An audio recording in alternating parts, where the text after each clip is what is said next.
Bir soatdan beri turibman, qarashmaydim bular. Ey tog'a, bir soatdan beri turibman, qaramaysizlarmi? Hammalar o'zlaring ishlaring bilan ovorasizlar. Nima qilyapsiz? Taroziga chiqib olib. Ya, keling o'g'lim. Qanaqa un kerak? Uzr qaramay qolibmiz. Bo'lar ekan, uni mijozga qarasang, ikkinchi sort un kerak. Bormi sizlarda? To'g'risi, ikkinchi sort unda tavsiya qilmayman. Birinchi sort uni oling, maza qilib yeysiz. Nima deyapsiz tog'a? Kim aytdi deb o'zimga bas. Molimga so'rayapman, bormi? 50 qop olaman. Katta fermada molxonam bor. 50 qop 60 qop chiqadi-yu, to'g'risi molgacha uvalta biz. Paytimizda shu ikkinchi sort un ham topolmaganmiz. Tog'a, nima aql o'rgatyapsiz? Aql o'rgatadiganlar to'lib yotibdi. Maza qilib foydangizni qilmaysizmi? Mendaqa xaridor yana qachon keladi, qachon bas? Oy, qo'rg'ol tog'a. O ko'chalarni ochib qo'ying, darvozalarni, unlar shipirib qo'ying, to'kilyapti. Mashina kirib chiqyapti, qarab qo'ying sanda. Hop, bo'lar, tavashni hop bo'lar. Men shuncha vaqtdan beri qorovul bilan gaplashdimmi?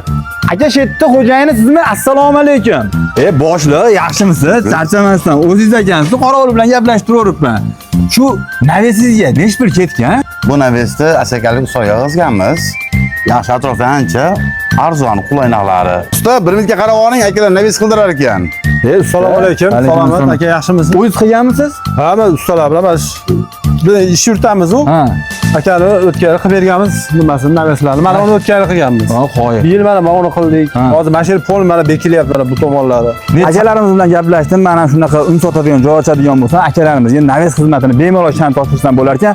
Bu joyda o'tgan yil qilib ketishgan ekan. Yana akamiz zakaz qildilar, arzonligi va mustahkamligi uchun mana bu joyda 22 metrga 55 metr joyda buyursin qilib yopib berishyapti. Undan tashqarida ham naveslarni bitkizib qo'yishibdi. Akalarimiz ishlariga garantiya deyishyapti. Eskidan shu sohani ichida ekanlar akalarimiz. Qirg'izistonga bemalol murojaat qilasizlar. Qirg'iziston qo'shni davlatlarga ham borib qilib berishaverar ekan.